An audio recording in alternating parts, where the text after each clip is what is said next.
Rappin with ReefBum is sponsored by Bulk Reef Supply and Ecotech Marine.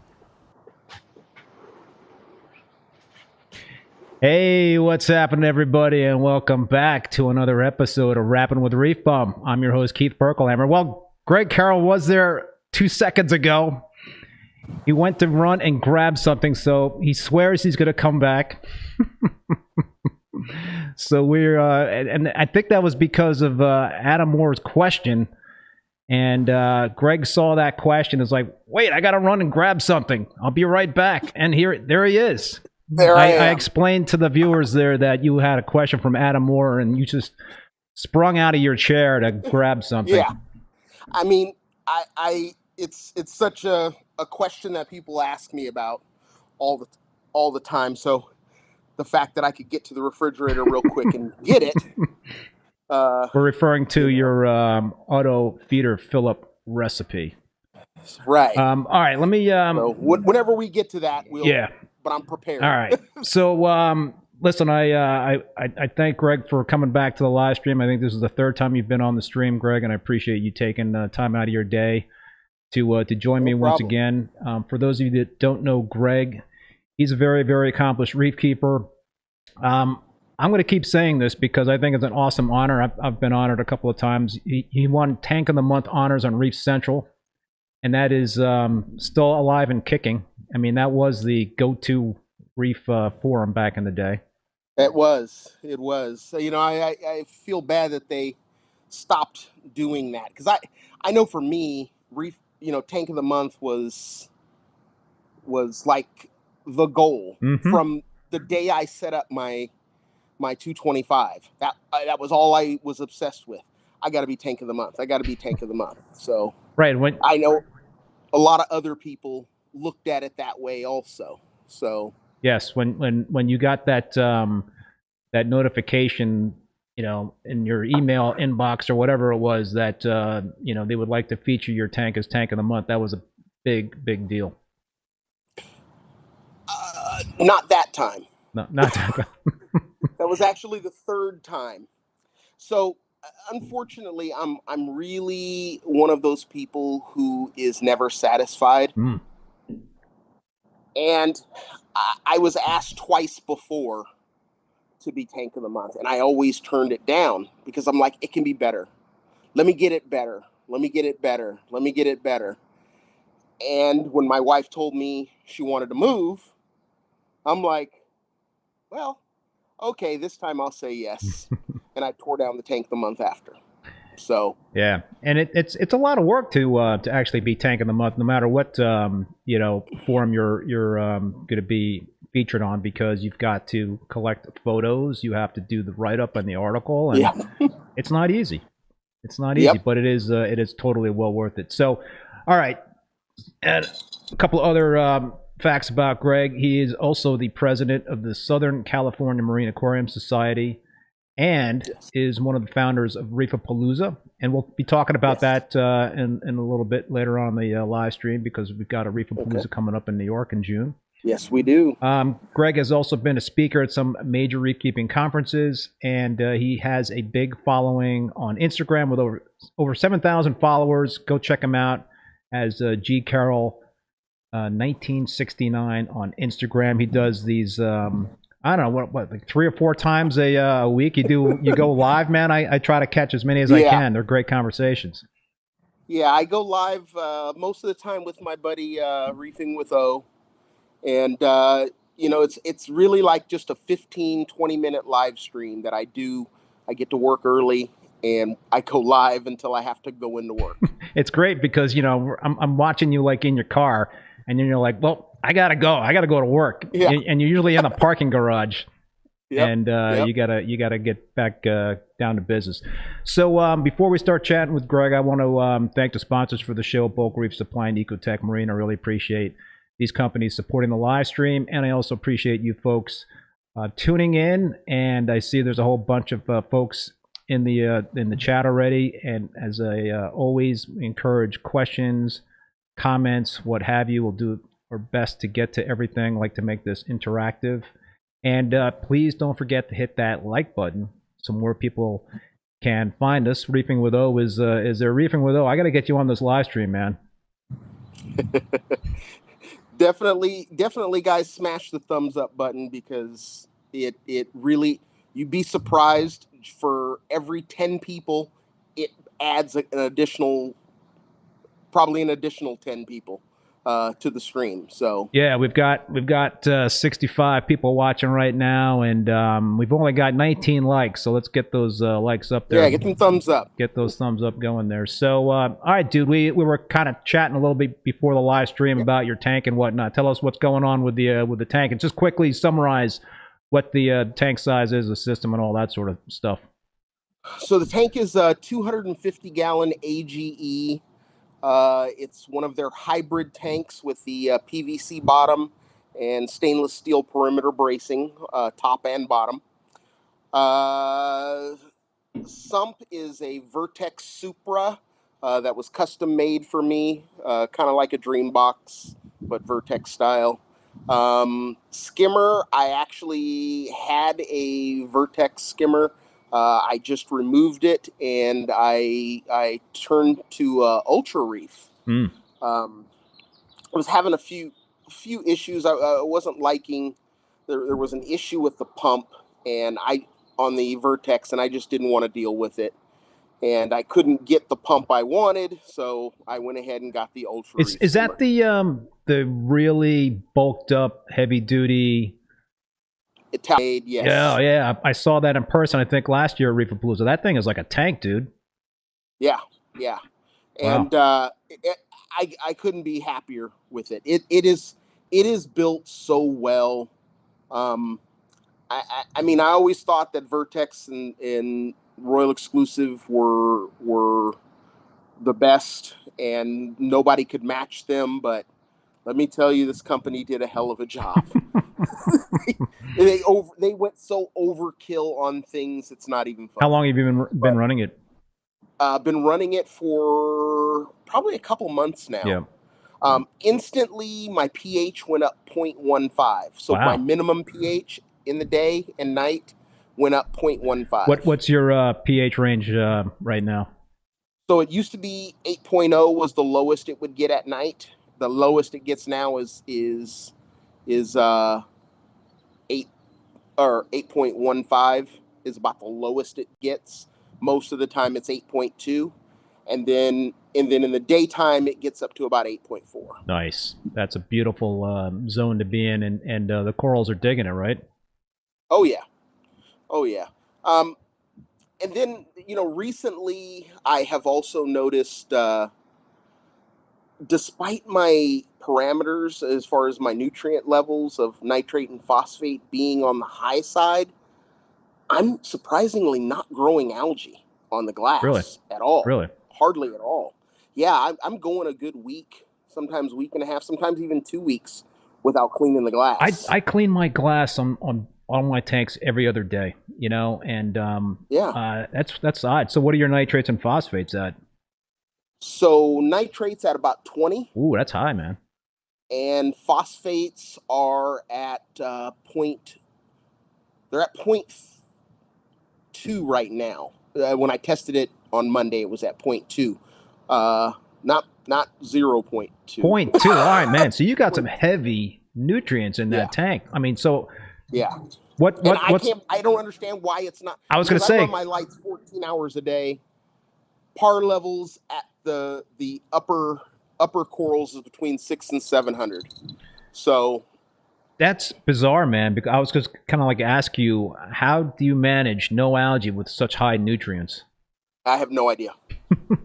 Aaron Dust is asking, can you ask Greg if he gets fresh air in 24/7 living in SoCal?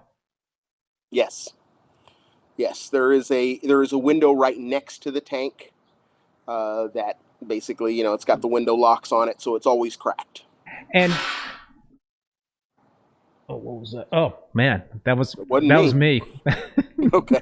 I have so I got a window crack down here in my basement, and I have I've got a license plate in the window, and it got blown over. It just fell. Got it. It startled me. Yeah. I thought that was like a tank busting or something. So yeah, all right. So that's interesting that you've got such high nutrients and no algae. That and in terms of the amount of corals that you have in your tank right now, what would you say in terms of the amount of corals in the tank relative to the rockwork? I mean, are you getting some really pretty good? You're getting pretty good growth, right? Yes, not so I got a lot of the corals that I got from my buddy Cody, and his tank was a little bigger than mine, and he had significantly less flow than mine, and so the corals that I got from him really had really thin, petite branches on them. It has taken a while for those corals to thicken up the branches so that they could flow. Because I got 2 MP60s and 2 MP40s, and they run at 100%. That's a lot of flow for that size tank. So, and my tank's bare bottom. So, I've also forgot, when I was talking about the tank, I have 6 Radeon Gen 4s. Right, we'll talk about the Radeon Gen 6s. I'm actually going to be upgrading to Gen 5s here soon. All right, you're not going all the way to the 6s, huh? No, I already got the Gen 5s. Oh, you already had the Gen 5s? You didn't, hold it, dude. You didn't have the inside scoop that the Gen 6s were right around the corner? No, and I told Jay, why didn't you tell me? And he's like, I couldn't. So, yeah. All right, so now, about a year ago or whatnot, right, you had an issue with the tank. And from what I can recall, it was an issue with the calcium reactor, that there was some sort of blockage, or it... Yes. Okay. So I had a clog in my effluent. It was so on my pump, so I don't run a dosing pump to feed my calcium reactor. I just use a regular pump. And I made the mistake, and I used a John Guest ball valve on it.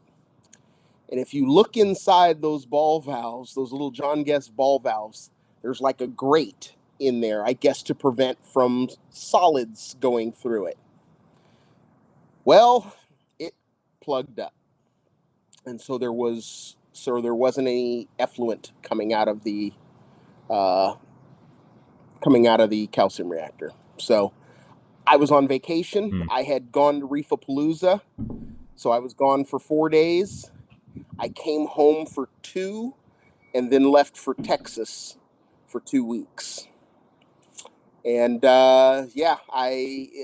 alkalinity, when you have a lot of SPS, alkalinity drops really fast when there's no supplementation. So it cratered on you. Yeah. So I lost a lot of the SPS. I kept anything that had life on it, and a lot of the corals that still had life on them have almost made a full recovery. That's good. It's been amazing. That's good. So any change in thought in terms of having an effluent dosing pump? No, I changed the way I run the calcium reactor, which is now I run it wide open. So when you say wide open, do you have a steady stream of effluent coming out? Like just basically like a broken little line? Nope. Nope. Full stream. Full stream.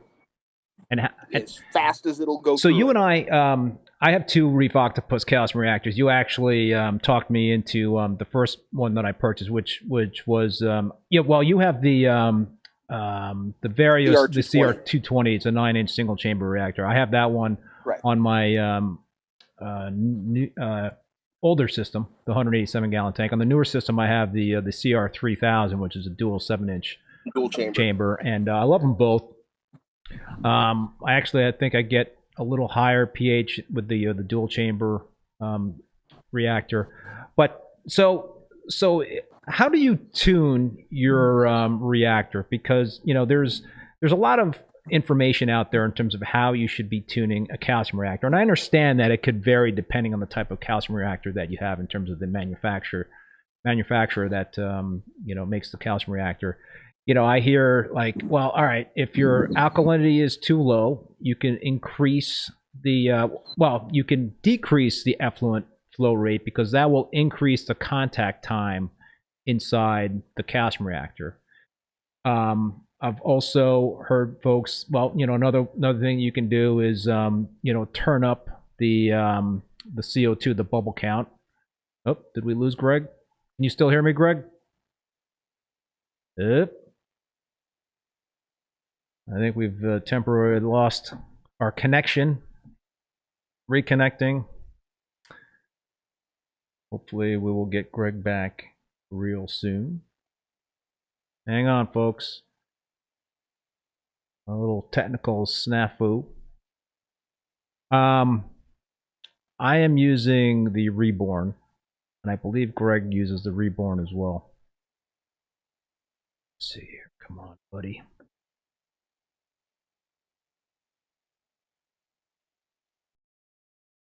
Let's try him again.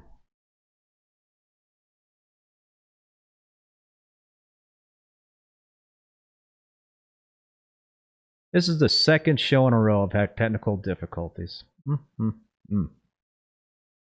right, well, I think this is on his end. He was outside. Yes, David. Great time for a thumbs up from everybody.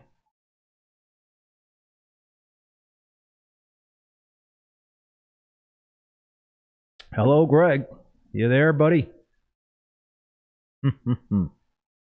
Hang in there, folks. If I could play that elevator music right now, I would. Let me see what's up with Greg.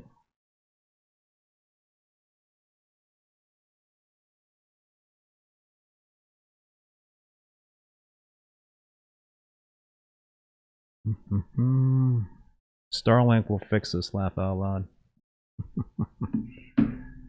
Yeah, no, it's on Greg's end here. We lost him on Skype. Keep trying him.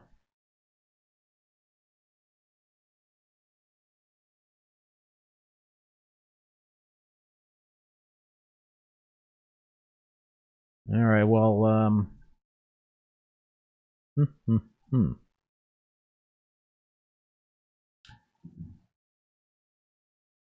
yeah, all right. People hit me up with some questions. Reef Tank Paradise with, that's one heck of a screen name. Reef Tank Paradise with Reefer Man 720 Scene M. What are the future plans you have coming up for your reef tanks? Yeah, I'm doing a major reboot on the 187 gallon system, and I don't know if you've been following all the videos I have on YouTube, but pretty much have finished, close to finished tearing that tank down and starting the reboot. This guy is frozen. But the Peninsula tank has just been thriving. Oops.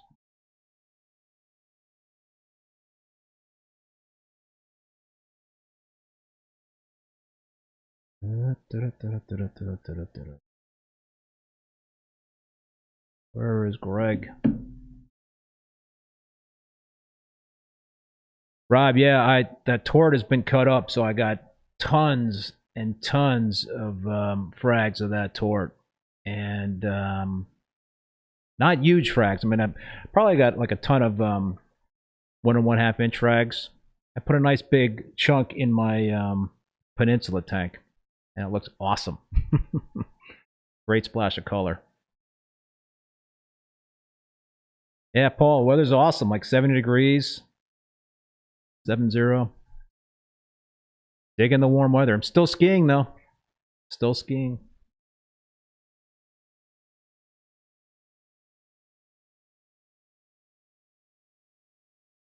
Yep. Hang on, folks. Hey, I could hear you. Hang up, because I'm gonna call you on my iMac. All right, but what's that? I just picked up Skype on my phone, so I'm gonna call you back on my iMac, and that'll allow us to get the stream on YouTube. So you hang up. Yeah, bye. All right. Let's try this again. I think it's working.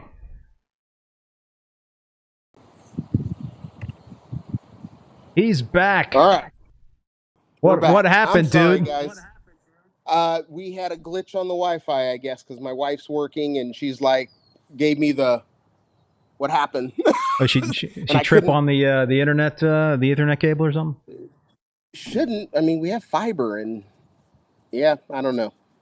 So where were we? I don't know. I was doing some tap dancing. So we're talking about calcium reactors. Gotcha. Okay. So I guess my question to you is, how do you tune your reactor? If, let's say, you got a drop in alkalinity, how do you get it up? If you got a your alkalinity's too high, how do you get it down? Right. Because I run a full stream, it's just a matter of playing with the pH. So through my Hydros controller, I'm able to program the on and off point of the pH. So right now I'm set at about 6.8. No, yeah, between 6.8 and 6.9. Now my calcium reactor only runs during the day. Huh. Okay. So that's another factor. So it only runs when the lights are on. Therefore, I combat that nighttime pH drop. Interesting. That way. So I've always told people, if there's one thing you can control and keep steady, then use the other one as your adjustment. Right. So, you know, I do the same thing. I pretty much will play around with the pH set point. So if my alkalinity is drifting down too low, then I will lower the pH set point so the CO2 is on more often, and vice versa in the other scenario. So, but I do run mine 24/7, and I also I pretty much, I think my primary means of calcium and alkalinity supplementation is Kalk water. Are you running Kalk? I mean, I do add it periodically when I want to make an adjustment, but it's not a regular thing for me, no. Yeah. So it's just I've just found it easier than breaking out the two-part to make a correction. Right. Yeah. It's I mean, yeah. In terms of my pH, I have a very high elevated pH. My pH for both systems is like in the 8.3 to 8.5 range, and I'm dosing. How much am I dosing in terms of the Kalk water? like on one system 8,400 mLs per day, and the other maybe 6,000 mLs per day. So it's a lot. I'm going through like 30 gallons of Kalkwasser on each system like every 2 weeks. Of the effluent.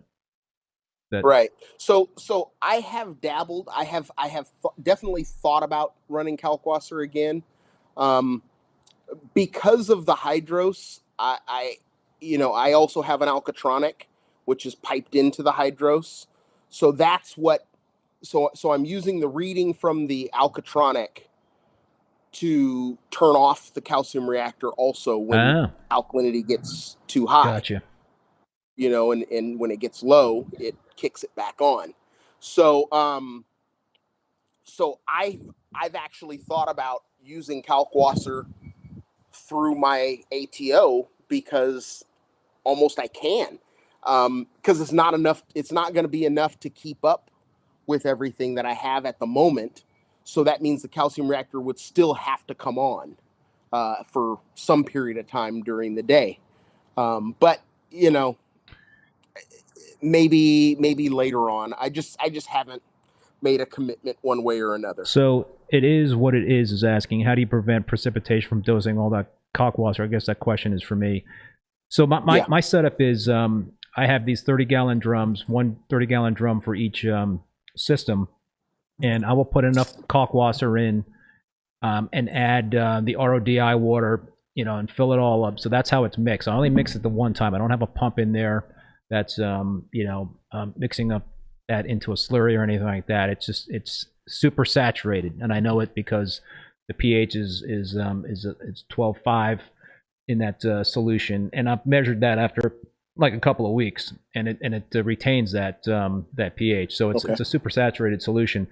So I've got my GHL dosers that pull from those 30-gallon drums, and it's right above the sediment, the Kalkwasser sediment. So I don't have to worry about any of that Kalkwasser slurry or whatever you want to call it, the sediment getting into my sump. Gotcha. Yeah. Just looking at some of the comments. Don't exceed. So yeah, you mentioned evaporation. Is that something that would be the ideal way to dose though for you, Greg, in terms of Kalkwasser? Because right, if you have that on your top off, then it could vary depending on how much evaporation you have. My whole thing is this tank doesn't evaporate the way my old tank did because I live in a much more humid environment, considerably more humid environment than when I lived out at my old house, which was more of a desert climate almost. It was really dry. So my old tank, I was evaporating about 2.5 gallons a day. Now it can be as high as that, but it's never never lower than that. I'm sorry, never higher than that. So, whereas that, I could go as high as probably 4 gallons a day on the old tank. Oh, wow. During the dry time of year. So yeah, I don't think I would exceed my, the amount that I'm topping off. It wouldn't keep up. All right. So you mentioned the G4s, that you have the G4s and that you're going to be switching to the G5s. What are your impressions so far based on what you've heard about the G6s? A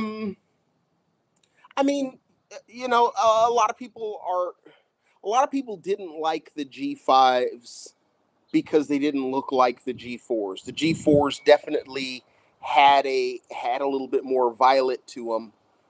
Just skewed a little bit more because they used a different royal blue, or as they called it, a deep blue LED.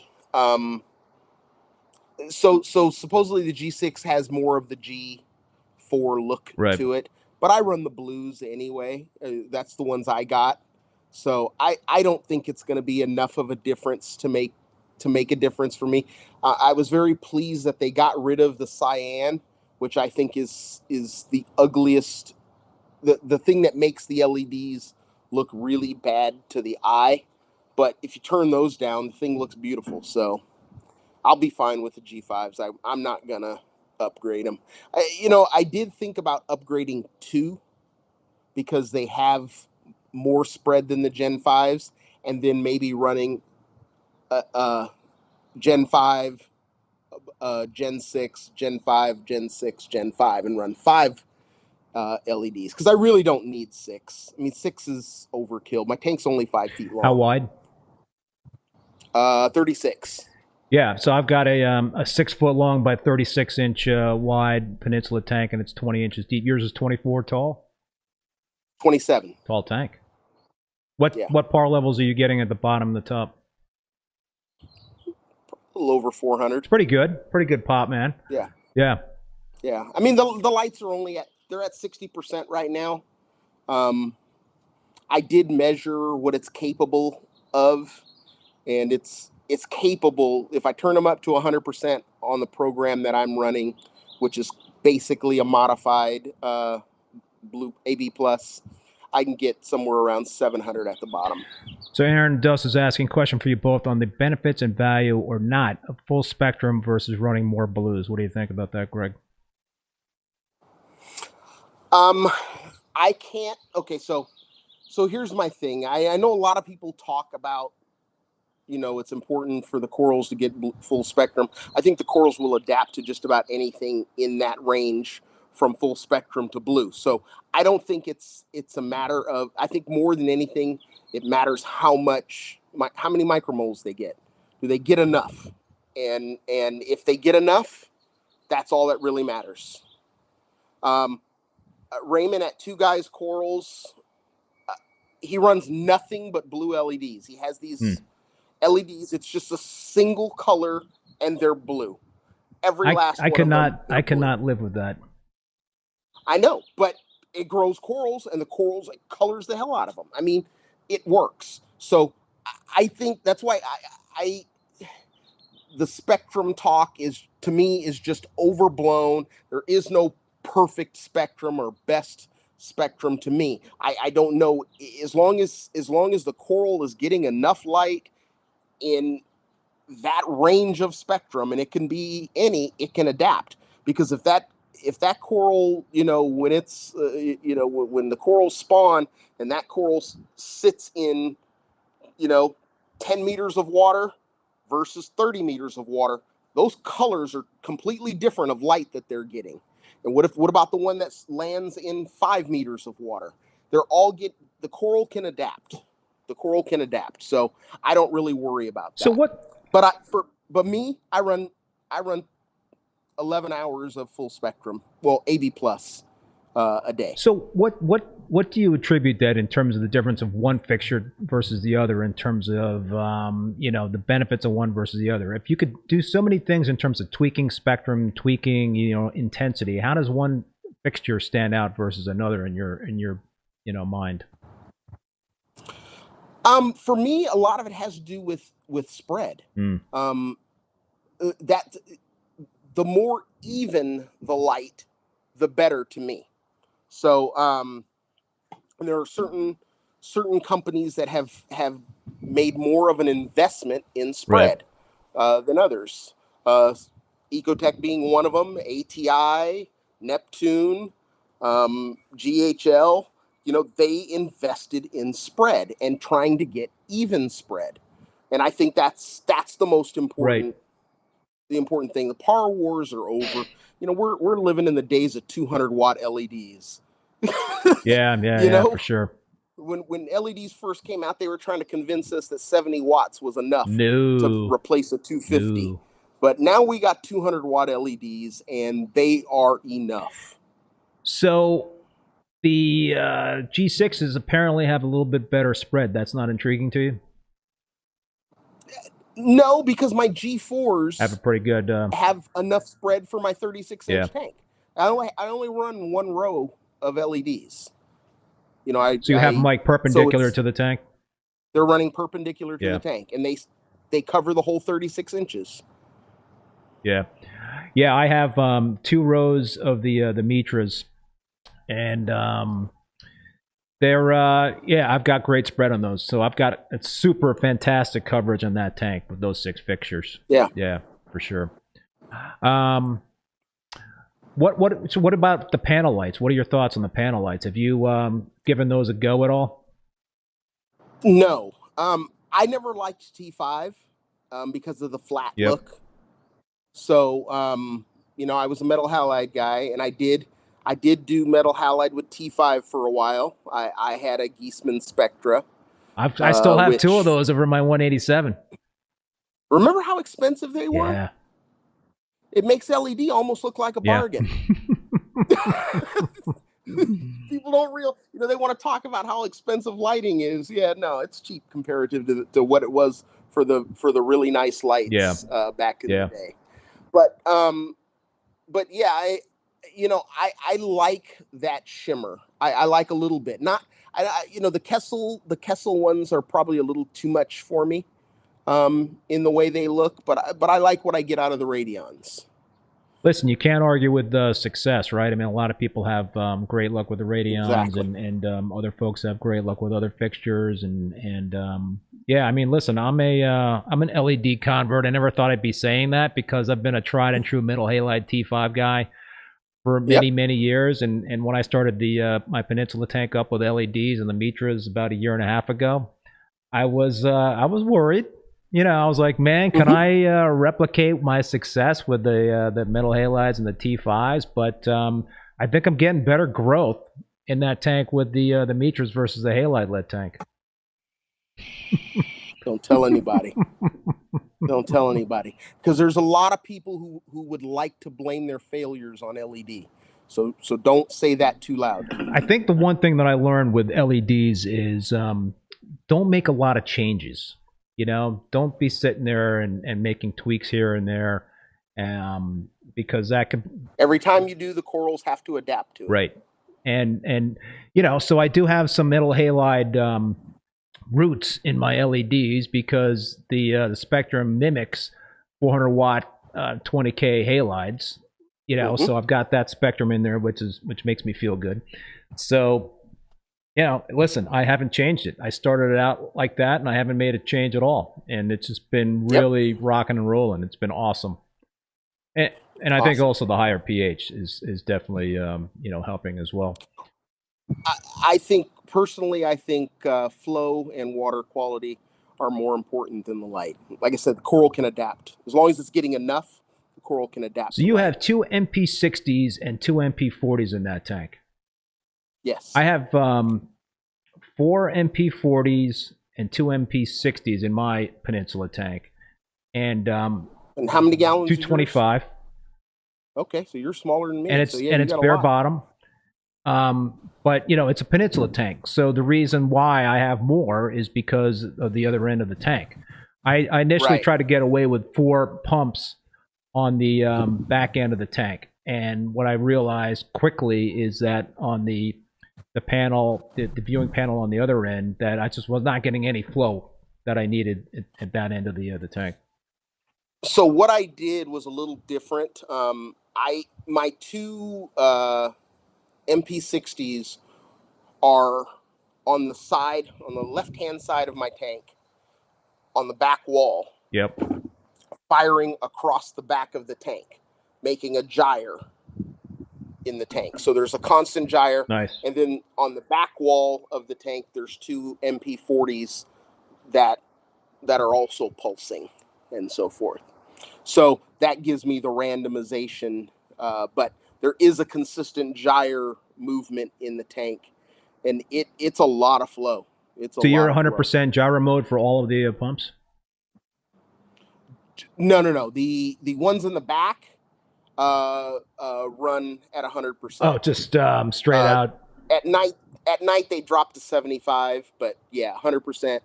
And then the 2 MP40s run at random. Gotcha. Like what's it called, Reef Crest? Yes, I played a lot, you know, with the different modes and all that stuff, and I run all mine. I think every pump on gyro mode. Yeah, but yeah. Okay. All right, this is an interesting question from Jared Long. Question for both of you. I'm about to start adding frags of SPS to my main display and frag system. Currently, the tank has nothing. Should I do named SPS or get a huge anonymous SPS pack cheap? That's up to you. Can you live with anonymous corals? Yeah. I can, but some people can't. It really, that's I think what it, for me, I like to get brown corals and see what they do. But for other people, and let me tell you, some of my best corals in the tank were stuff I bought as browned out colonies. Paid $40. There's a challenge. There's a challenge to that, right? Yeah. You and if you don't like it, sell it to somebody. So, when you get them brown, you get them. A lot of times, you'll get them so cheap that you can afford to just sell them to somebody cheap. After you've colored them up, if you don't like the color of them. So I think this hobby is so ingrained in the name game that it's tough, right, for folks to like buy non-name corals, because if they want to try to make some money back on the hobby and try to support the hobby and sell some frags, if you don't have the named stuff, then will you be able to sell the non-named stuff? I think there's a case to be made for both points of view, right? Because I always say to people, like, buy what you like. And I always use a quote from Boogie Nights, the movie, wear what you dig. And I think that's the same thing with corals, right? If you like a certain type of coral in terms of the color or the type of formation of a coral, then get that coral. Don't buy a coral just because it's got a name. You're not really, loving the way the coral looks. Yeah. Well, the other thing is, and I've heard, I think Jake Adams always say it, from across the room. Yeah. You don't see all those colors you see in those frags. And not only that, a lot of these corals look better as frags than they do as colonies anyway. Yeah, what's up with that?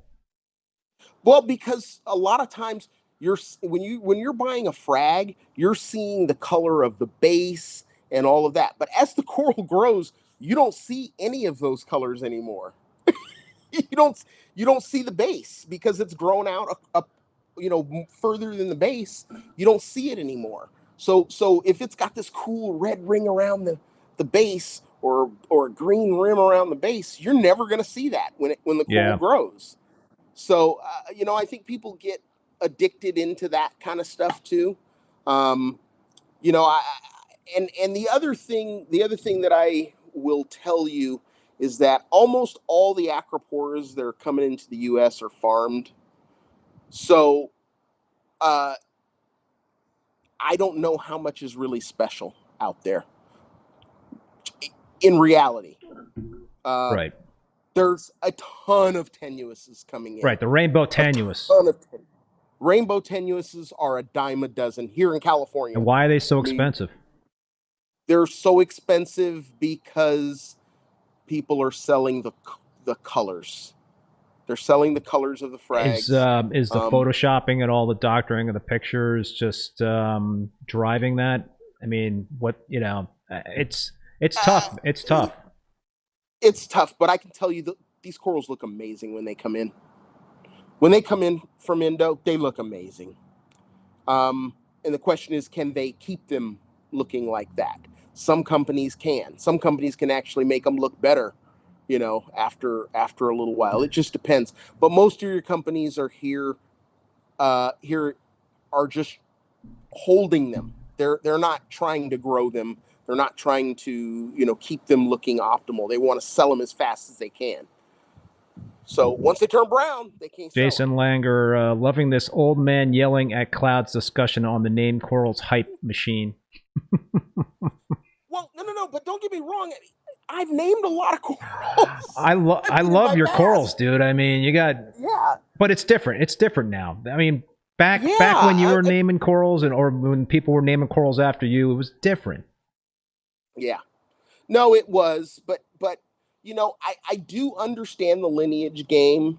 and I do feel that some people should name their corals, especially if they want to keep track of that lineage, that, hey, this was the coral that I got from this guy, and so forth.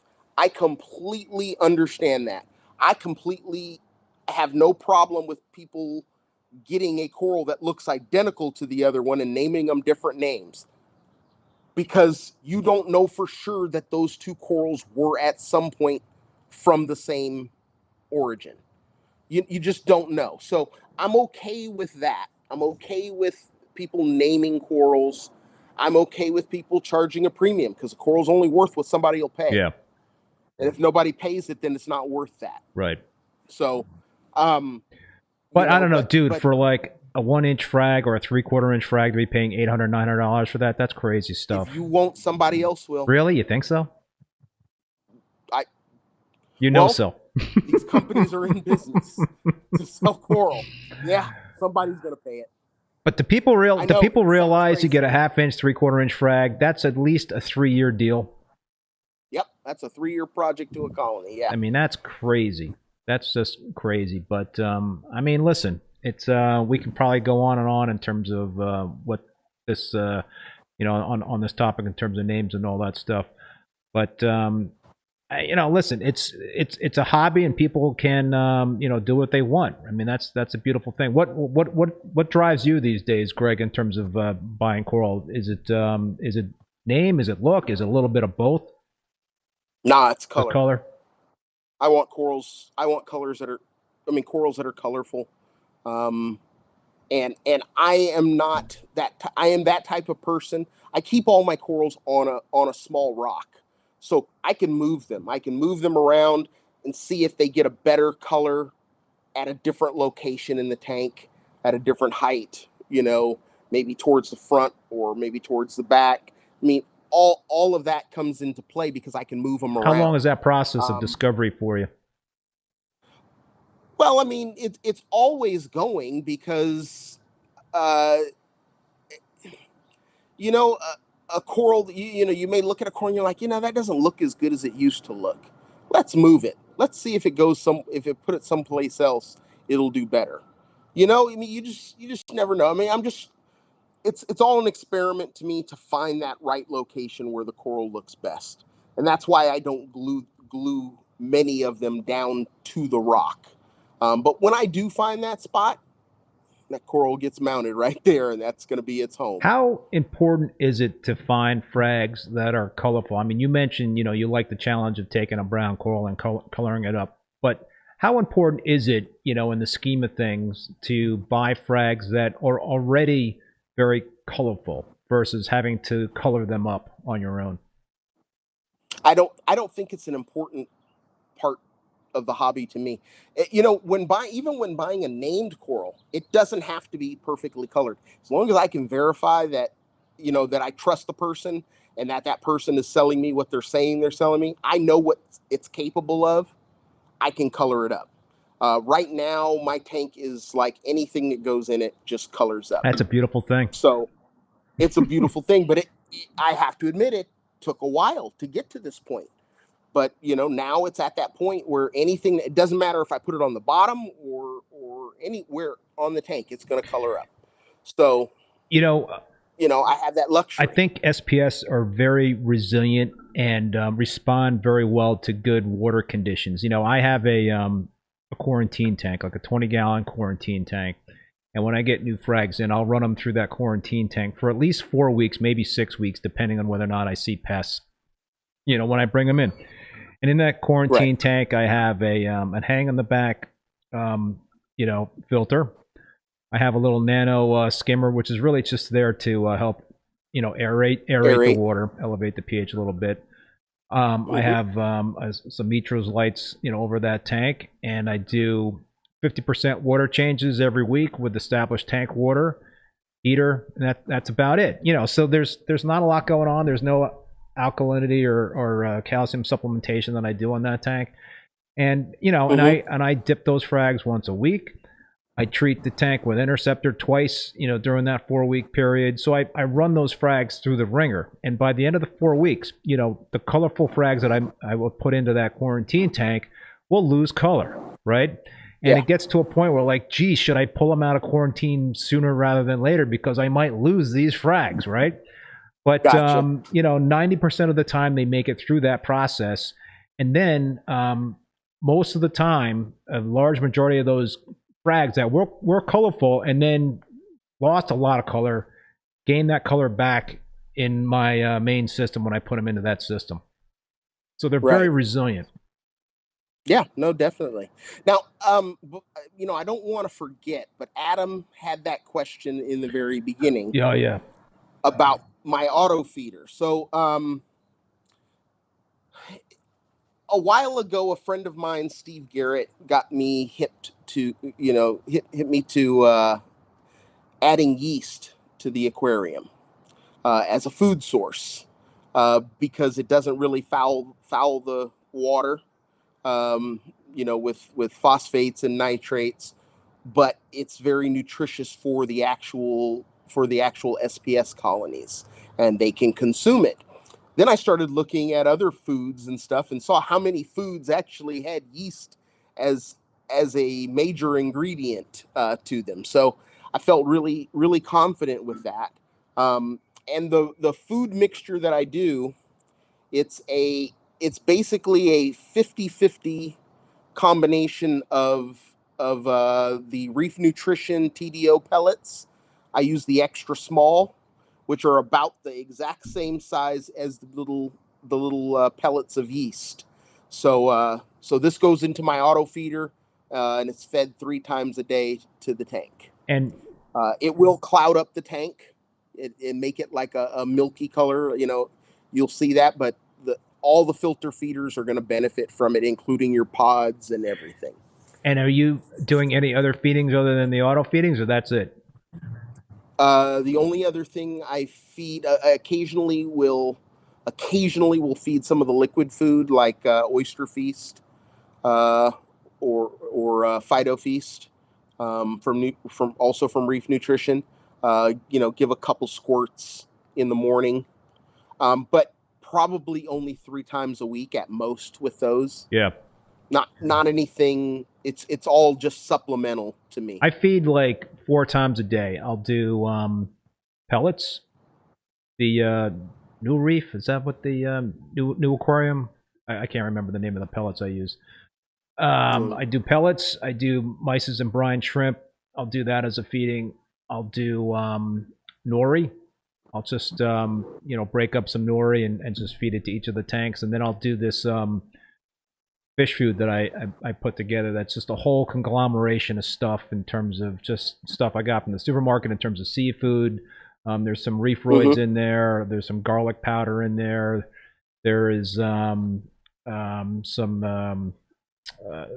it's like kind of like everything but the kitchen sink is in that. Yeah, a little smorgasbord of seafood. Right, and so I think, you know, that kind of variety or whatever you're feeding, as long as you're not kind of feeding one set thing, is good. And I think another thing that's been helping me, and I don't know what you do on this front, is and I mentioned this last week in the live stream. I'll take a power head in each tank and blow the detritus around, you know, whether it's on the rocks or the bottom, to just to get that into the water column so it can, you know, help to remove that via mechanical filtration. But I also think that's gotta be beneficial to the corals, right? Absolutely, Yeah. because every bit of detritus has got bacteria on Yep. it, and corals like to eat bacteria too. So what do you think? Especially What do you think, SPS. dude, is really the key to the success right now with your tank? I mean, you said anything you put in that tank right now is coloring up. What would you kind of say are your top 3 things that are just kind of kicking into high gear right now? One, probably the pH from the skimmer. You know, the skimmer keeping the pH higher. Number 2, the stability of the alkalinity. Having it tied to the hydros and the alkatronic has really created a really stable environment, because it's getting a test every 4 hours. Oh, you're doing it that often? Yeah. So you know, because remember, it's off all night. So for You know, my light cycle goes from 8:30 in the morning to 10:30 at night. So from 10:30 to 8:30 in the morning, there's no CO2 going to my calcium reactor. Right. So, so I only have so much time to make it up before the nighttime comes. Right. I want to thank Rob Upstate New York for the super chat. Thank you very much, man. Appreciate it. The comment is gluing frags and listening to ReefBum. Thanks, guys. Great chat. Appreciate that. Going back to the name game, Jared Long. Thanks, guys. A few years back, I bought name corals that changed colors slightly from their photos online. I spent a lot and felt cheated. I like the idea of getting browned out corals to discover. Yeah, like I said, especially if you can find someone who'll sell them cheap because they're brown. I know a while back, Vivid Corals was selling a bunch of tenuous colonies that they just had too many, and these ones hadn't colored up yet. So he was like selling them for like $200 or no, $150 a piece. Colonies? And yeah, they were colonies. And you know, they went like that. I mean, I know I posted it online somewhere. I was like, wow, you know, they got these on sale, and that's a good price for those. And everybody snatched them up, you know. You never know. I mean, and if you go in, if you have a local fish store that gets acros and isn't able to keep them really well, that's definitely one to buy from, because they'll be able to discount them when they turn brown. Dude, I think I've mentioned this before, but I'm so jealous of you and being in that area, because you've got to like just be licking your chops, just having all those local fish stores and different places around you to kind of window shop. There's nothing like window shopping. Nothing like window shopping, but it can also be overwhelming. It doesn't. I mean, when everything is fire, you get sick of looking. Really? It's that good? Yeah. Holy man. Yes. Oh yes. I'm telling you, the corals that are coming in now, everybody buying coral right now. And the reason I say this but it's the summer. There's no junk coming in, because every importer is bringing in ultra corals. They're not bringing in junk, because the difference is like, if a coral's gonna land, if they're gonna land a coral for $100,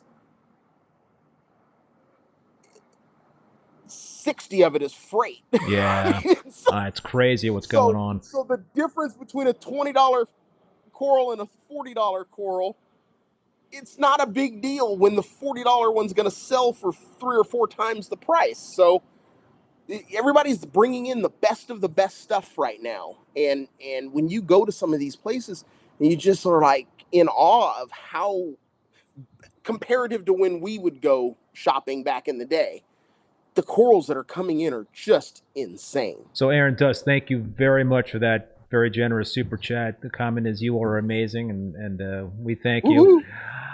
Dude, so this kind of like sounds to me like you're there's a lot of options out there for maricultured colonies or wild colonies to pick up, and that's kind of different than what, you know, my mindset has been in terms of just frags. It sounds like you have a lot of options to get you know, larger pieces. Oh, absolutely. Here in Cali, I think the rest of the country is still trying to play this game of taking maricultured colonies and cutting them up. Yeah. Because you're definitely going to make more money that way. But there's plenty of these corals coming in. And I think also when they come in, when an Indo shipment comes in at one place, you can bet everybody in Southern California got Indo the same day, because it was all on the same shipment. So a couple of comments here. Unheard threat just came from window shopping at Harry's Marine Life. I've never heard of that. We're spoiled in Los Angeles. One of the places I goes. Farm frags, people complain about coral price, but they don't know about the DOA corals, right? So I guess they're dealing with that stuff. And that's the other thing, is that the DOAs hurt more than they used to because of freight. One thing, the coral supplier will give you credit for the coral. They're not giving you credit for the freight. They had to pay that. So, you know, if you're paying $60 to send the coral, to get the coral here, and the coral costs you $20, that means it would have been 80 is what you would have got. They're only going to give you the $20 back. Right. You know, I talked about this with Jake on the live stream last week in terms of the skyrocketing freight costs and how that might potentially impact the industry. What's your take on that, man? Do you think that could change things in terms of vendors dropping out? Because it's not only expensive to bring stuff in, but it's expensive to ship stuff. I mean, I ship stuff, and I've never seen it more expensive to ship frags across the country, halfway across the country. It's insane because of what's going on. It's more expensive to ship anything, not just frags. Even if you sent, I tried to send a Radion to Rappin With O, and it was like $40 to send an XR15. Yeah. Or no, it was XR30. It was an XR30. It was like $40. I'm like, good Lord. I mean, that was, the guy's like, oh, well, how do you want it sent? I said, as slow and as cheap as possible. He's like, okay, $38. And I'm like, get the hell out of here, you know? Right. So yeah, it can affect us, but the bottom line is prices are going up on everything. Yeah. So the only way it's going to really affect us is if people get to the point where they don't have that discretionary income to be able to enjoy this hobby. Well, it's interesting because, you know, what's happened the last couple of summers were atypical, right? We had COVID, and things were extremely busy, and everybody in the reef keeping, you know, on the vendor side, coral sellers, equipment manufacturers, retailers, what have you. It was hot, right? I mean, things were like going like gangbusters because people had a lot more time for their hobbies. I think this summer will be interesting. I think this summer will be more back to reality in terms of what we saw prior to COVID, and it'll be interesting to kind of see how that impacts the industry. I don't know how it's going to impact the industry because we also have to take into consideration, yes, it's going to be back to normal, so maybe the growth of the industry may not be as fast as it was, but you still have more people in the hobby because of that growth spurt that we had.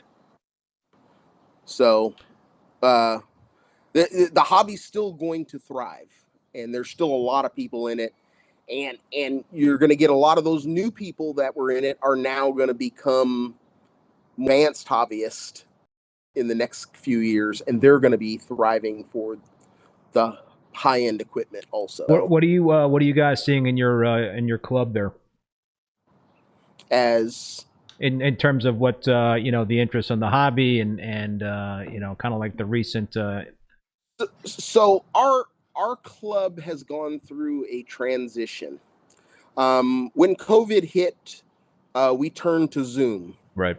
Did lose a lot of people that want to eat in person, despite COVID. And whatnot, and a lot of those people, you know, kind of like, oh, well, you know, I'll come back to the club when you guys start meeting in person. On the other hand, our club's not a Southern California club anymore. It's a national club. We got people from all over the country that are members of our club now, wow. And they meet on the Zoom meet. So, you know, and I mean, you know, we even got a guy who lives in Moldova that's a member of our club. So, I mean, I'm like, well, now, those are the people who stuck with us through the bad time. I can't alienate them. So it's hard to go back to an in-person meeting and just say, hey, screw you guys that became members. Well, how about a hybrid meeting? Well, that's what we're working on. Yeah. We're working on, but he's really enthusiastic about it because you can't drink at the IHOP. And you can drink at home when you're on Zoom. So, you can get a little creative there, Greg. You know, you can kind of figure that out a little bit, maybe. I can't drink and drive. That's very true. That's very true, and that's an excellent point. Yeah, that's a very good point. Paul, Paul, Great Beard of Reef, makes an interesting comment. This is bizarre to me. Shipping costs only a container of fireworks last year was $13,000. This year it's $40,000, not including the product inside of it. Paul's a fireworks guy, and wow, that's crazy. Yeah. No, that's and what's the funny thing is, if you look at the container ship companies, they're all making record profits. Is that the case? Absolutely. Absolutely. And they can do it, and the reason they can do it is because with less international flights due to COVID, a lot of the international flight routes got cut. So there's just less international travel. A lot of our goods, a lot of people don't understand, comes on passenger planes. The whole reason they charge you for baggage is so that they can have extra room to carry freight. Really? Because that's where the money's at. Really? Yes. Yes. All these corals, they come on passenger planes. They don't come on like FedEx planes from Indonesia. They come on passenger planes. So they're kind of like stowaways on passenger planes. Yeah. Interesting. Yeah. All right, so this kind of like leads me to ask you a question about supply chain issues. You know, do you think we're kind of getting close to seeing some relief on this end, or is this going to be something we're going to be seeing for the next several years? I think it's going to be a while before. I mean, I know that, you know, I know in the U.S. they're talking about building chip manufacturing plants and stuff. I think all that stuff is going to happen because now we've gotten used to. I mean, there's a lot of companies. I work for the county. They're even allowing people now, even outside of COVID, to work from home. That's never been the case. So our quest for portable electronics is going to continue to increase. There's a lot of people still working from home, and you know, electronic dependency always goes up. I mean, cell phones, you know, iPads, computers, laptops, I mean, all that stuff. And now, you know, now it's hurting the car industry. You know, you got cars, they can build the car, but they don't have the chip to run it, you know? So yeah, no, I mean, who would have thought you're paying more than MSRP for a car? Yeah.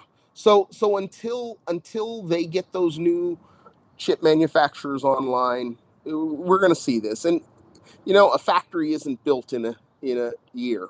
It's not built in 2 years. Yeah. These kind of things take a while. So it's going to be I think it's going to be a little while. It's frustrating. Is there any new gear out there that you'd like to kind of get your hands on and have been frustrated in not being able to do so?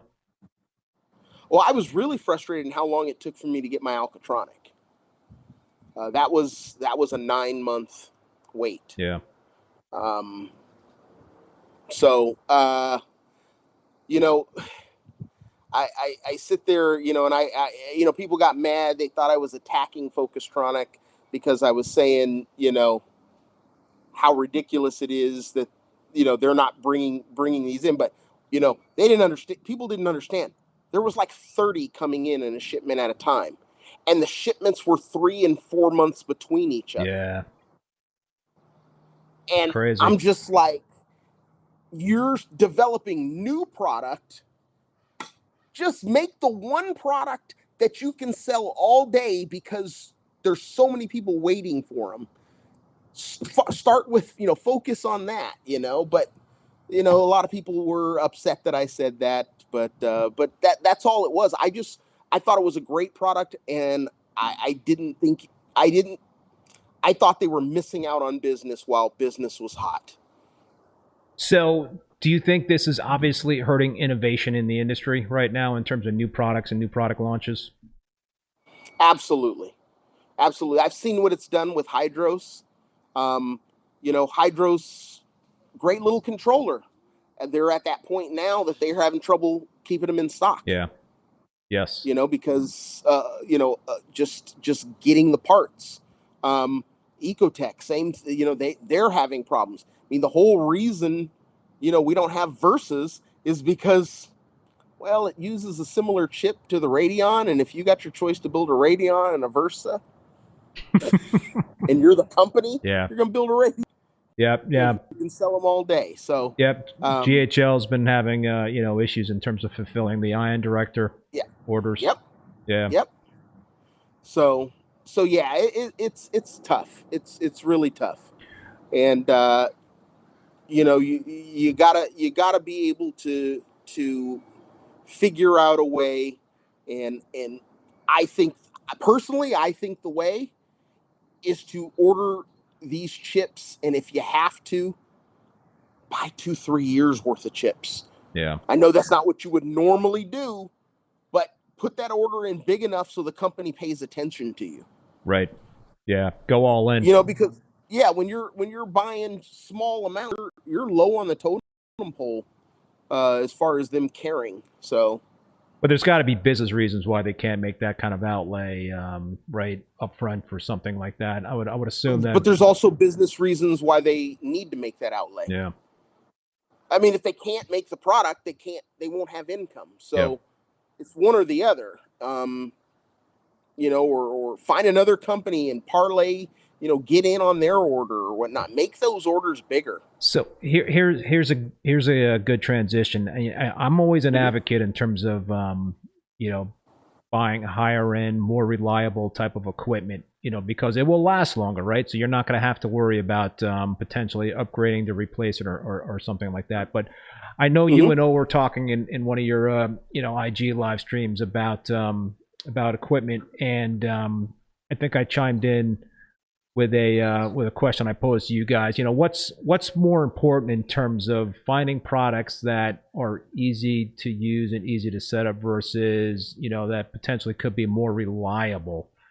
You know, I guess there is a fine line in terms of that stuff, right? I think there's a fine line, but that line is adjustable based on your preference. For some people, turning a light on and off is all that frickin' matters. It doesn't need to ramp up. It doesn't need to adjust the colors. To some people, it does. Yeah. To some people, it should. I mean, it just really depends. And everybody's got their choice. I don't want to knock somebody who wants to buy a Chinese light. You know, in reality, I don't really think I should. Sometimes I do, but I shouldn't, because bottom line is, if they're happy with it, then hey man, run with it. But at the same point, they shouldn't be pooping on, I was going to say something else. They shouldn't be pooping on those other companies and those other people who like the finer things in life, who are past, they just don't want to do that. We all have choices, and I think we should respect each other's choices. Yeah, no, I agree with you. I think there's a case to be made for each kind of different scenario, and you know, I think you got to be consistent in that approach in terms of, you know, how you like to you know, handle those certain things. But yeah, I listen. It's not easy. I mean, I personally am the type that will not fiddle too much with equipment. Once it's working correctly, if I'm like in an app or something and making adjustments initially to a piece of equipment, whether it's lights or pumps or something like that, I get to that spot that I like, and you know, in short term, when I see good results, I leave it alone. You know, I'm not a tweaker. But there's tweakers out there. Right. Yeah, I mean, I haven't touched my light app in months. I mean, gotta be 6 months. I haven't gone into EcoSmart Live to change anything. I don't even do it for pictures. Sometimes you get white pictures with the tank being white. Sometimes you get the tank pictures being blue. That just depends on what time I took the pictures. That's all. Because I will not go in there and change the lights. I just won't. Yeah, same with me. I'll you know, the only time I change the settings is when I'm doing video or pictures or something like that, because in the Mitras you get a flicker if you have it you know, running in a regular mode. So there's a photo mode. Yeah, I just found that out. Yeah. What the heck is up with that? I don't know, man. It's a pain in the ass for me, because I with my halides and stuff, I don't have to worry about that crap. I just shoot, you know. So I guess the Mitras isn't the light that you have the live stream on. Oh no, I do not. I cannot have a live webcam on the Peninsula tank. I came to that realization a little while ago. It'll be a disco, boy. Let me tell you that. Yeah, that it's a strobe light. I just found that out at Rap Orlando. I was filming lights, and I was on the Mitras. I'm like, what the hell is wrong with this thing? I thought something was wrong with my camera. Yeah. And I turned it, and I'm like, other lights, and then I turn it back, and I'm like, okay, this is crazy. So, oh, that's not the way. Like every LED, you don't have to switch between a mode. No, Keith. See, I don't know any better, Greg. I mean, what do I know? Yeah, no, that is. Let me say, if I had bought those lights like I originally planned to, that was the light I was going to go to, because I really wanted all of the equipment on this tank. I wanted it to be European. Yeah. So I was looking at the Mitras lights. Had I got those and that was the case, I'd have had a fit. Dude, they grow corals, man. I know, but I'm actually glad I didn't get it, because I would have blasted them all over the internet. I would have been mad. I think you just did that. Yeah, well. No, listen, it's just me, because all my pictures, I don't take still pictures. I take short video clips.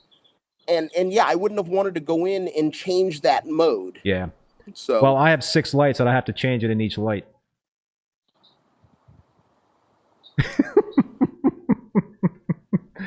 GHL, you didn't know any better. GHL okay. Folks, if you're listening out there, feel my pain. Yeah, feel my. I mean, listen, I'll admit I've got a big connection to GHL. I sell their equipment and stuff on my website, so I'm partial to GHL. But I'm also partial to other manufacturers, and you know, I try to call it as I see them, and you know, so. I actually love the design on the light. I love the fact that you can get it in white or black. That was the biggest thing for me, because a lot of my tank is white, and that's why I wanted the GHLs. But yeah, I think that flicker, I think in the next generation that needs to go away. They need to do what every other light company is doing and fix that. How important is lighting in your point of view in terms of the key to success in keeping SPS? I don't think it's to me it's like third behind flow and water quality. So we have a question from Jared Long again. Do you recommend Alcatronic or Mastertronic? I'm debating one or the other. I've got my thoughts on that, but you go first. I can't see myself ever getting a Mastertronic. I agree. And I think it's overkill. It's a monstrous investment. It's not just the $1,400 or $1,500. I don't know exactly what it is for the unit, but you also have to buy all of those test kits, right, to fill it's hobby grade test kit results. Yeah, and well, no, it's going to be better than hobby grade. It's going to be better than hobby grade. Why is that though? Because aren't you? You're taking out the human factor. Okay, yeah. The human variance. Okay. So it's going to be a lot more precise, consistent than and your computer to read the results rather than the human eye. So you get rid of a lot of the human error factor. So it's going to be reliable. I just don't see a need for that stuff to test for things that don't necessarily need to be tested that often. A lot of the stuff that you would test with that, you would at most test once a week, I think. I mean, that's all I would test. I don't need to know what my phosphate is every day. And even if I did, that means every 50 days I got to buy a new test kit to fill it. Yeah, phosphate's tough, man, because it's so hard to measure and get I think reliable results with phosphate, because it's such right, it's such a low scale. Yeah, so I am not big on. I mean, even the ion director, I wouldn't buy an ion director. I just don't see a need for those parameters. But alkalinity, absolutely. Right. I mean, alkalinity is the most important. The reason why I like the products like the Ion Director or the Trident or whatever it is that it just it's I think Rich Ross said this. It's kind of like the good type of lazy, and it saves you time in terms of having to bust out those test kits. You get the automatic data from those types of devices, and it is lab grade, so I would assume that it's going to be better data than you would be able to get from the test kits. I am not the type to obsess over those types of results and be making dramatic changes to the way I keep my tanks. If I see like nitrates or like 0.00000, then I will do something about that and up either the feedings in the tank or dose more nitrates. If I'm measuring phosphates in my phosphate test kit, I use the Milwaukee test kit, and if it's 0 for a few weeks in a row, then I'm going to be up in the amount of phosphate I'm dosing, or again feed more fish food. But I don't go nuts in terms of chasing those numbers unless they're zeroed out. Right. Now I do have that device, the API Spin Touch, API. I don't remember what it's called. Aqua Spin. Yeah, the API Aqua Spin. And that tests like 8 parameters, I think. And does it give you the greatest results? Like I said, my phosphate is 0.5. I don't know if it's 0.59 or 0.50. Yeah. I don't know. Right. But it's when it's that high, does it really matter? So, and I use it more as a baseline, and if I have a wacky reading, I'll follow up with another type of test to get a tighter number. But I use that once a week, once every 2 weeks, when I think about it, and get a baseline, and it's always well within what I feel is a good reading, so I don't really worry about it. But I just I think as long as you're monitoring your alkalinity, I think that's the most important, especially for an SPS. How about how important is supplementing traces? I don't do it. You don't do it. You do regular water changes? I couldn't say that either. I try. I try to do water changes once a month, which ends up being sometimes 4 or 5 months between sometimes. Wow. Salt? What salt am I using? I'm using, what's it called? Brightwell. Neomarine. Jared is asking again, so do you both think the only thing that needs to be auto-tested is alkalinity? I used to test alk daily, the rest weekly. I would think if you would have to pick something, then I would pick alkalinity to have that auto-tested. Yeah. I mean, it was cool that the Trident tested, the big 3, but I mean, with all of the forms of balanced supplementation that we have, I just don't see a need to test calcium and magnesium that often. So I don't even own a calcium test kit. So you don't even know what your calcium is? Well, yeah, I do because of the Aqua Spin. Right. It's about 470, but that's high. But as far as but I run alkalinity, usually upwards around 10, in between 9 and 10. Okay, yeah, that's high. So, Rogue Gaming is asking, what about the Spin Touch tester? So the Spin Touch is from Lamont. It's the exact same device. So you can actually, because API only sells it to local fish stores.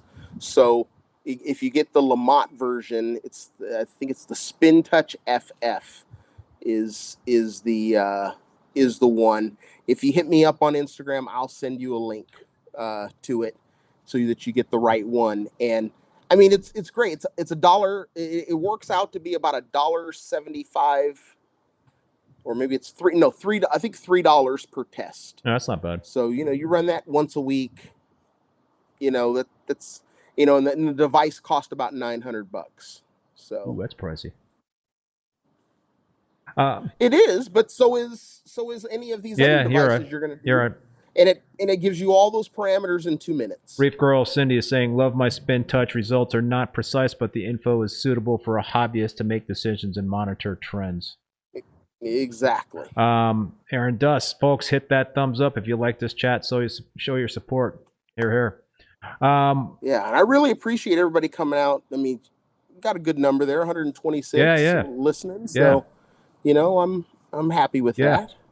Could be a little higher. Well, you know. What was the other question? Oh, Reef the Sea Forever. Have you guys tried the new Hannah Mag egg? I have not. Nope, I haven't tried it either. So my mag is introduced to the tank via the calcium reactor using basically dolomite, the Neo mag, in the calcium reactor. Right, so right. And you're using my calcium. My magnesium sits at 450 to 1500 all the time.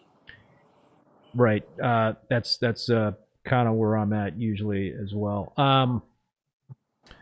What was I going to ask about? Yeah, all right, Skinner JW. What about Rap New York? Let's talk about Rap New York. Oh yeah, let's do it. Yeah.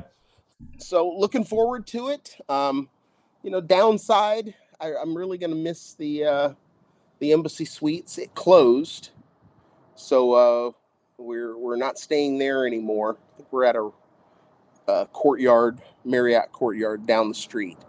But yeah, the show's coming. I always get excited for the New York show. It's one of the highest attended shows that we do. Just simply because the whole tri-state area really comes out to that one. Yeah. Yep. Anything new for this year besides the change in the hotel? Well, I know I don't know what they have planned. You know, as far as anything new, I can say that the raffle in Orlando was insane, and I know it was so good that we held stuff back to bring to New York. Oh, nice. So the New York raffle's probably going to be insane too. You know, there was a lot of happy people leaving Orlando, let me tell you.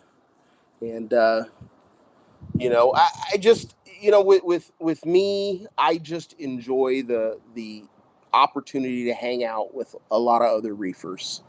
You know, I get to see you in New York. Yep. You know, a few of my other friends, and you know, that's always fun. And then, you know, in the evenings we actually go to the city and have fun there. You know, I got to stick around one of these years and hang out after the show. So you guys usually go in the city. Yeah, I was actually in New York, big city, a couple weeks ago. We go in the city. You know, we'll go out for dinner, and then we hit up the clubs. Really? And to have fun. Yeah. The clubs. Up until about 1 a.m. because the last bus back to Secaucus is at about 1 a.m. So. Dude, I don't know. You kind of like lost me right there. Clubs up until 1 a.m. I don't know if that's my cup of tea. It's more people watching for us old guys. I got you. Yeah, there's nothing wrong with that. Melanie Simpson, thank you so much for the super chat. Yeah, so more coral vendors this year than in years past, Greg? I haven't looked at the map. Okay. I haven't looked at the map. There's always a lot of coral vendors at every Reefapalooza. I mean, we started off as a frag swap, so you're always going to see a lot of people. But what we do usually get is the best of the best, because it is expensive for them to exhibit at a Reefapalooza. So you get the higher end guys selling at a show like this, or the guys like, you know, my favorite has always been Your Reef, because he just brings a lot of cheap frags and sells a ton of them. Oh wow. You know, and just blows them out. You know, buy 5, you get them for this price. You know, buy 6, you get them for this price. I mean, just all kinds of deals like that. So I don't know if he's going to be there this year, but that can't be an easy process. You know, I had Bill Ramucci from Epic Aquaculture on one live stream, and he was talking about getting ready for big shows and all that stuff, and essentially had a whole system of packing these gigantic luggage carriers. I don't even know what he called them, but it's got to be a daunting task in terms of transporting all that water, all those corals, via airplanes to get to the show and setting up. And absolutely it is, and there's an art to it, and some guys have it down. I mean, you got guys like Frost Corals who just packs his van up and he drives to every show. Oh, really? Yeah, he's freaking in Ohio and he drives to the California show. Wow. Man, so that's like a lot of, that's like straight on through driving. Yeah, and he's doing shows almost every weekend somewhere in the country. Jeez. Wow. Yeah. Yeah. So yeah, some people who really know how to do it. Someone asked if I ever send in ICP test. I saw, and yes, I do. I use Triton because a lot of times I'm going to unique corals and might as well. I'll just drop in and drop it off, So, do you? How often do you act on an ICP test? Well, So I use the method that Joe taught me, which was send in an ICP test when everything's going well. Yeah. And then at that point, if something looks off, send in an ICP test and figure out how to get it back to where it was when everything was doing well.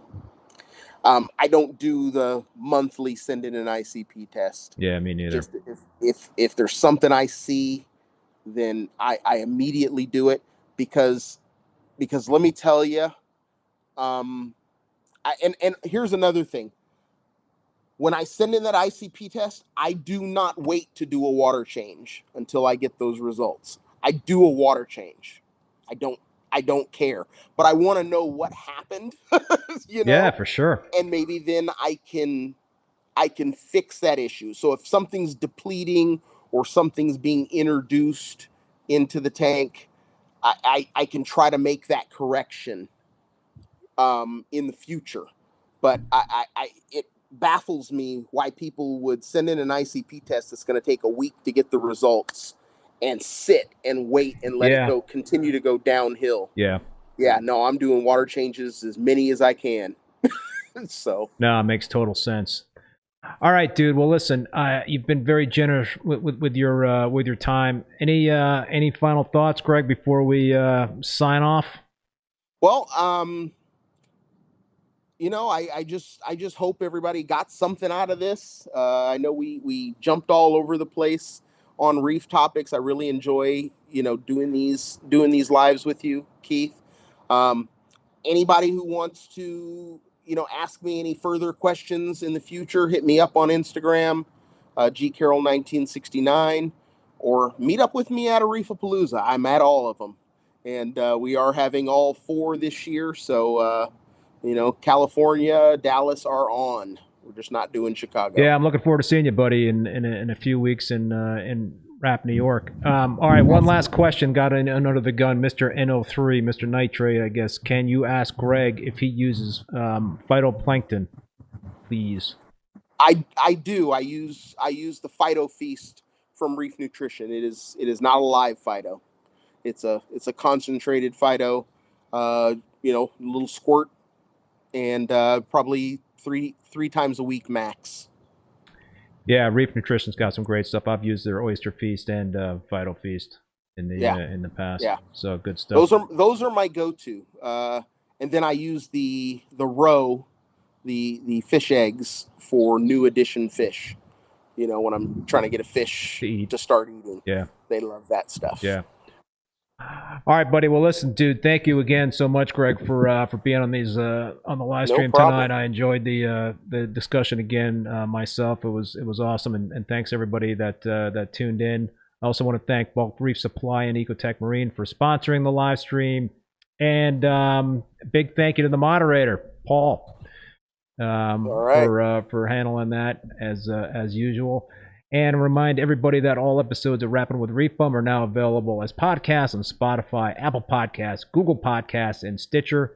My next Rappin' with ReefBum live stream will be next Thursday, June 2nd at 7 p.m. Eastern Standard Time with Mark Vanderwall from Reef Therapy. So that should be another great show. Awesome. And you can check out the full upcoming schedule of all Rappin' episodes on reefbum.com under the YouTube section. I also want to give a heads up about my next live choral show on YouTube on Saturday, June 4th at 3 p.m. Eastern Standard Time. This is going to be my last one for a while, but I've got a ton of frags from my 187-gallon tank reboot. So there'll be some big chunky stuff up for grabs. Anyway, Awesome. until then, be safe, everybody out there, and we will see you next time.